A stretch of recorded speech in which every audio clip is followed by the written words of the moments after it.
Hello and welcome to another episode of Against the Ender Dragon on Starvation Island with Kevin Grosny. Off camera, I've been trading a lot, and I'm ready to get my final Ender Pearl, and we're going to use that to just kind of show the way to the stronghold where the Ender Gate's located. I've already found it, so I know where it is. Just want to demonstrate how you would do that if you didn't already know. So I have a bunch of paper and a paper villager.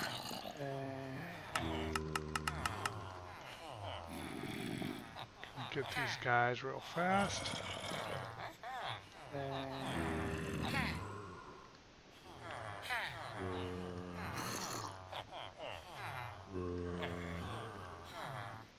So what I hope to do today is build a base at the Ender portal because I'm going to be dying there a lot, and it's always nice to have a nice close by place to spawn.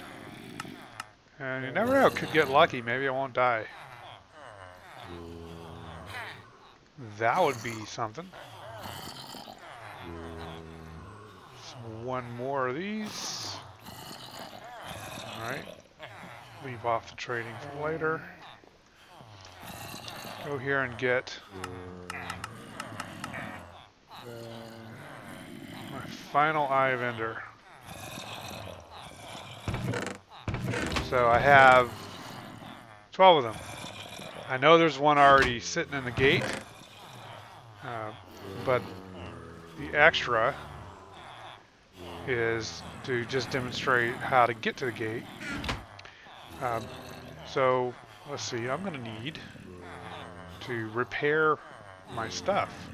Use up all these experience points. So the experience points are from Death of 1,000 Chickens.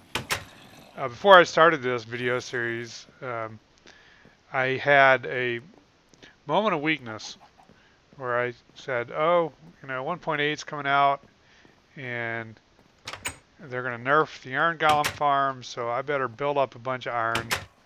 Well, one thing I forgot to do, you can't see it from here, but there's a switch right there which turns off the chicken farm. And if the chicken farm is not turned off, it'll collect up all the eggs and smash them up against the wall and make a lot of baby chickens. And it just will create, eventually, 1,000 chickens. So, and then that eventually creates a bunch of lag. So, yeah, I had to go. I was like, what's going on? When I came back from getting the iron, and I was about to leave on a long trip, a long business trip, and I did figure out what was doing it, because as I was over by the iron farm, I couldn't see all the chickens, but I did finally figure it out. So then I could go away on my business trip with my mind at peace, because if I hadn't done that, I'd have just been miserable. So let's see. I need to repair that. And I'm not crazy about the idea of spending. So that'll give me, so is that what I want? Hang on. Protection 1, protection 2. Yeah, I think that was what I wanted. Okay. So another great thing about trading with villagers is you can keep your equipment up to date without burning a lot of diamonds. Gotta love that. So, alright, so I think that's it for the repairing and using up the experience points. Got a nice shiny new breastplate. And so let me gather some stuff, and when the sun comes up, we'll set out for the stronghold. Okay, sun's coming up, or has come up, and I've packed a few things. So I've got my ender pearls, or eyes of ender rather. I made a bed. Uh, I got a bunch of iron in case I need that, and a fair amount of wood. And I think we can be off. So checking for creepers that might have come up overnight. Don't see any, so there's nothing more fun than getting blowed up at the minute you walk out your front door. I gotta work on my perimeter a little bit. Anyway, so the stronghold is off over this way. Let me show you. So take one of the precious eyes of ender, just throw it up in the air, and there it goes. And it goes off in that direction. So we're gonna head off that way, and I will catch up with you when we get there. See you in a minute. Okay, I've been traveling for a long time, and here is my entrance to the stronghold, and I'll just show you what happens when you release a pearl near the stronghold, and it says it's over there. That's strange. Well, I know that it's over here, because I dug down here and this is where I found it. And I'm going to get out of this neighborhood before a creeper dive bombs off that cliff. That structure you may recognize as a block error. One of the updates, I don't remember which one. When it came, it new territory generated. It didn't go smoothly. But I located the stronghold. It wasn't easy because it was in the middle of the ocean. And I had to just guess because I had crossed it several times going this way and that, and I just kind of figured out where two of my various paths had actually intersected, and then I dug a hole there, and voila! This is pre-looted dungeon, and I'm gonna go. I'm kind of doing Zen navigation here, trying to remember which way to the portal. Okay, maybe my Zen navigation isn't that good. I think I have to go down here. I have to go down, but not this way. Okay. So there's another stairwell down here somewhere.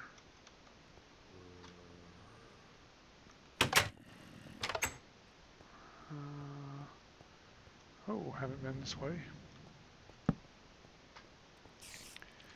Since I haven't been this way, I know this is not the way to the portal. Okay, let me... Oh, there it is.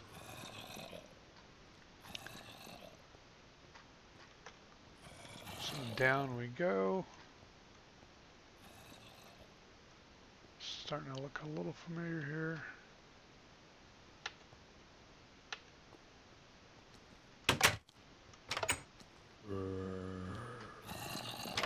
All right.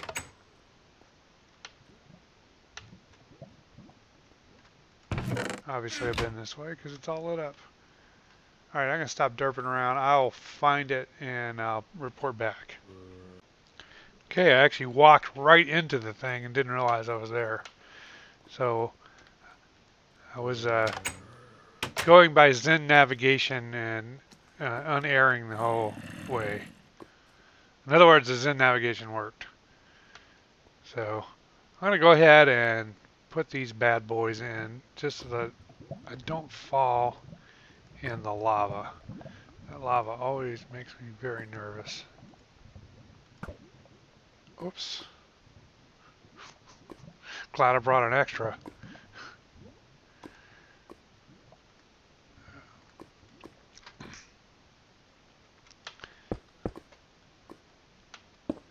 Gonna pillar up here.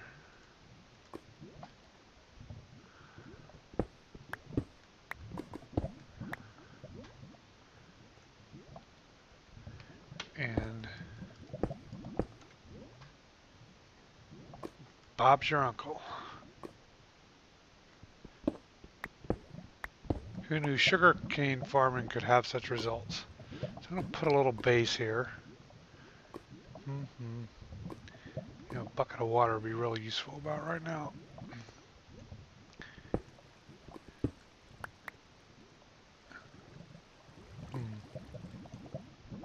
Guess I could just wall this off. I'll do that.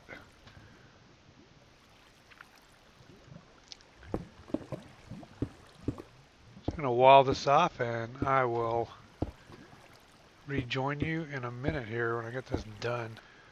Okay, I'm back. I have fixed up a little base here, walled that off, cooked up some taters. Figured I could do that while I was working elsewhere, and I did a bit of caving. If you look in my inventory, there's a couple things I had thought beforehand that I'd want to bring, but I obviously walked off kilometers away from my main base and I don't have them. One is I'm not bringing my Power 4 Unbreaking 2 bow in the first time. And I'm not bringing all my diamond armor in the first time. That's okay. I brought iron to make more armor, the disposable armor. But I do have a mostly damaged Power 2 bow that would come in really handy, and I'm just going to have to go back for it. So I won't subject you to that. It'll just magically appear. But while I'm here, I have heard that obsidian comes in really handy, and while I was off camera I did a little bit of caving, and fortunately enough, if I go down in here, then diamonds. Check it out. Okay, definitely gonna have to get those. I missed that the first time.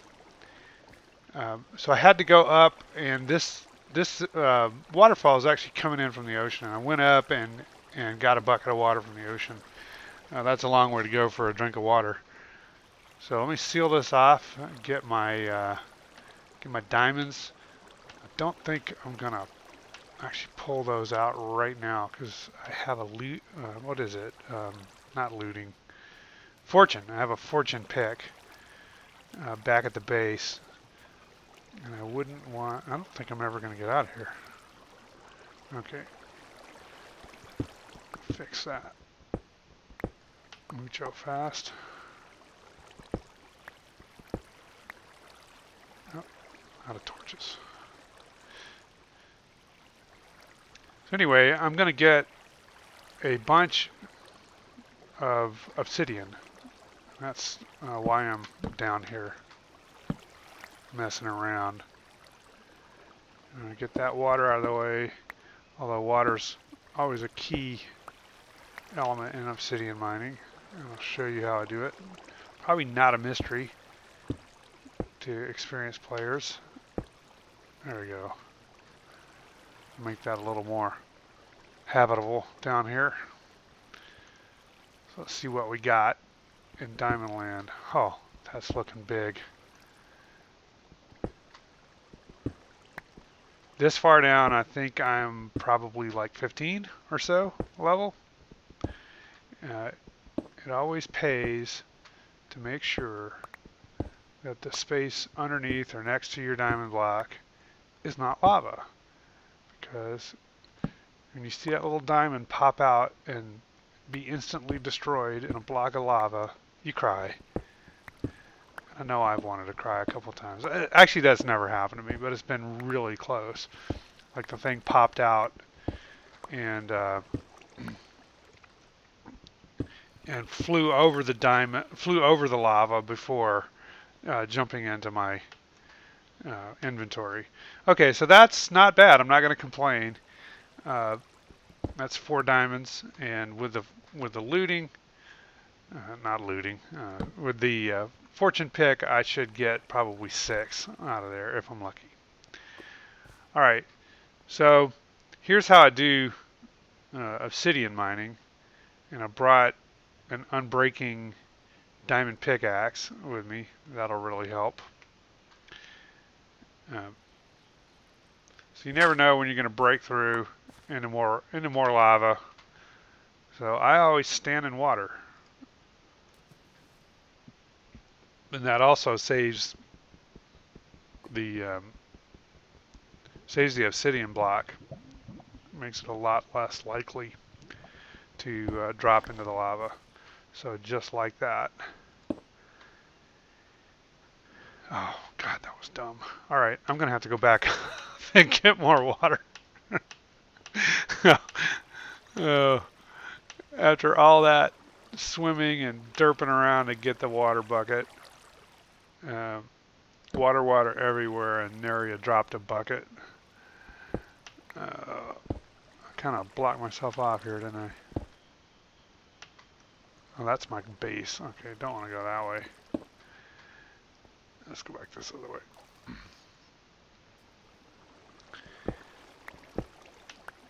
And I'm going to wear out my good... Oh, got nothing but good picks with me. Okay. No choice but to wear out the good pick. Until I get back to my base. Yeah, I should have just settled this waterfall way up here somewhere. But I need it to get out. I think this is the spot where I need it. Get out of the water, maybe. Here we go. Up we go. Nope, that's not the spot where I need it. So, ooh, gold. Found that while I was caving before. Don't particularly need gold right now. Although when you're screwing around with villagers and healing villagers and railroads, gold is always good. And I actually went through most of my inventory of gold messing around with that. So I have to get up here high enough to where I'm in. Oh, maybe if I just go right here. If I just go right here, will it work? No, it won't work. I have to go up. Oh, where am I? I'm in the secret lower chamber. Let's get some light here. Okay.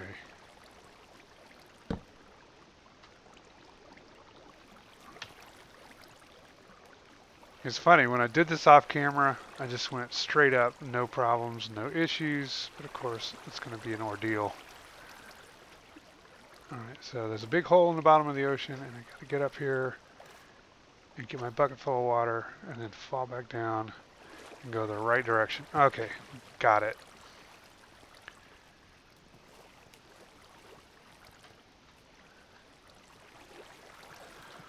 Okay, as I was saying before I stupidly filled in my one thing of water, you just kind of keep going like this. So that's a pool of lava. It's fairly likely that underneath this is more lava. So the timing works out to where you can get the obsidian and boom, more obsidian, and there's 2 right there. So I'm gonna, when I get to the end, the plan is to build myself a little recovery shelter where I can drink healing potions. Sorry about the clatter. Drink little healing potions and not get blown up by the inner dragon, and we'll see how that works. So I'm gonna go mining here. I'm not gonna make you watch me pull out 24 blocks of obsidian, so I'll join you back when that's all done. Okay, I'm back, and remember when I talked about being very careful when you're mining diamonds? Here's a perfect example. I don't know how far that goes back there because I just dug this out, but here is a diamond ore block completely surrounded by lava, and that isn't really that unusual. In you know, it makes sense because lava and diamonds are both plentiful at these lower levels. So I'm about halfway done here. I'm going through and it looks like there's a pretty sizable lava pool here. And I'm not sad that it's interrupted by a bunch of diamond ore. am not sad at all. And I know that this lava pool is at least 2 deep, because you see everywhere I've mined lava and not covered it up with blocks to contain the water. There's more obsidian. So I need about 10 more for my little shelter, and then maybe 10 more after that to build another portal back to my base. I'm not going to do that until after I've got the end situation done, but since I'm in obsidian mining mode here, it might make sense to do that now. So let's just peek. Yeah.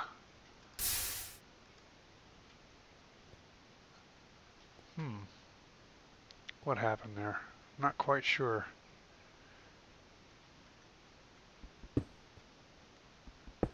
Because I thought that was only 1 deep, and now it's 2 deep. I think that lava completely disintegrated. Oh, this was not smart. Okay, don't do that at home.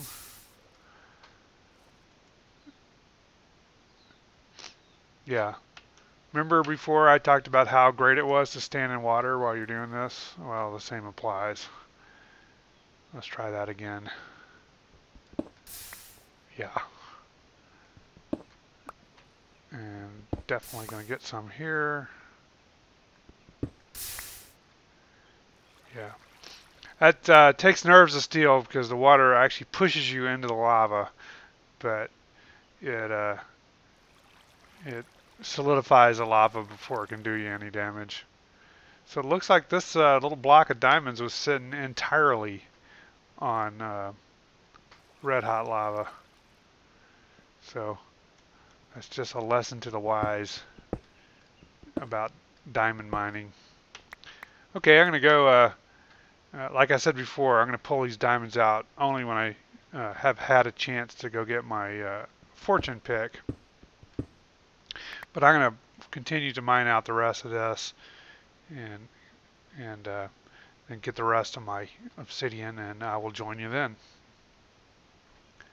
Alright, so I'm all done mining, and I've got 36 obsidian. That's 26 for a little shelter and 10 for an eventual nether gate, because it's a damn long way from here to my stronghold, or rather my my fortress, my homestead. That's the word I'm looking for. And I have secured the diamonds, and I also, while I was off camera, I went back and got a few of the items I'd forgotten last time. And I only ended up having to go back to the ocean one more other time, because I kept destroying my water with torches by accident. So let me seal that off. I haven't seen any spawns in that area, but I want to be sure. So first things first is I want to set my spawn point to here. So I'm going to go Betty by. So in the likely event that I die, I'll come back right here, right next to the gate. So let's get our inventory sorted out. So what did I pick up while I was when I snuck back? I picked up, as I mentioned before, I picked up my secondary bow. And that sword stays here, but you know, I am not hurting for swords, so I'm gonna keep my looting sword with me, and I'll just risk that one. So I don't need any buttons. I brought my silk touch. I'm gonna use that later, and I don't need my rather, I say I brought my fortune pick. I'm going to use that later.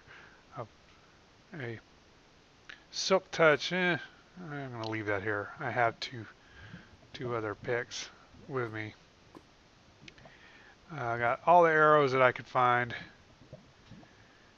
And here's my obsidian. I'm going to peel off 10 of those for the nether gate. I've also heard that uh, snowballs can drive off the Ender Dragon. So I'm going to try that. I know Endermen don't like water. See what happens with water. Pretty sure I don't need a pair of shears in the end. Got plenty of food. I got a shovel. I can dig. I can put down cobblestone. And so that's that. Let's talk about the armor. So there's two strategies in a lot of things in life and in war games. You can play to win or you can play not to lose.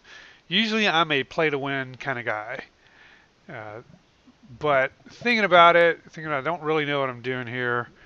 I'm going to make a beachhead first. So I'm going to take the strategy of playing not to lose. In other words, I'm going to go in with the understanding that I may not have everything with me that I need to actually kill the Ender Dragon, but I'm going to go in, I'm going to learn, and keep the risk at a minimum, get the lay of the land, and establish a foothold in the end.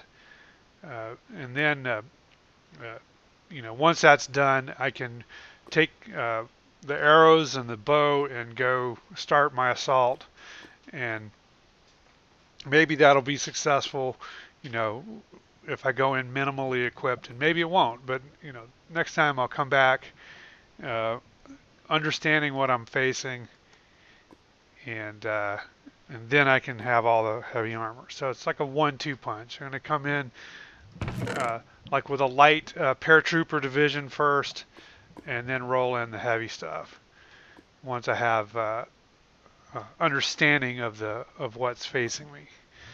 So to do that, I need armor. I'm not going in completely butt naked. So, and I know some of you are rolling your eyes because I still have the Steve skin. I like the Steve skin. I don't really play multiplayer, and Steve's the bomb. So maybe one of these days I'll break down and get online and find a skin, or hell, even go on Fiverr and have commission one. But not today. So there's my full set of iron armor, brought to you by the Cripple Critter Creek Ironworks. And I think I'm about to go. I'm about ready.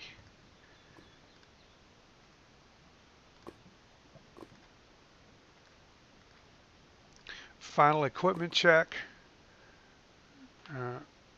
I can lose that sword. I'm happy with that choice. I have the power 2 bow. I have a durable pickaxe. I have a normal pickaxe. And you know what? I don't need a durable pickaxe with me. Well, yes I do, because I'm going to be placing obsidian, and I only have brought just enough to finish the job, and if I get one wrong, I need to replace it. So here we go. We're ready to go through. All the preparations have been made. Only thing left to do is jump in that nasty looking thing.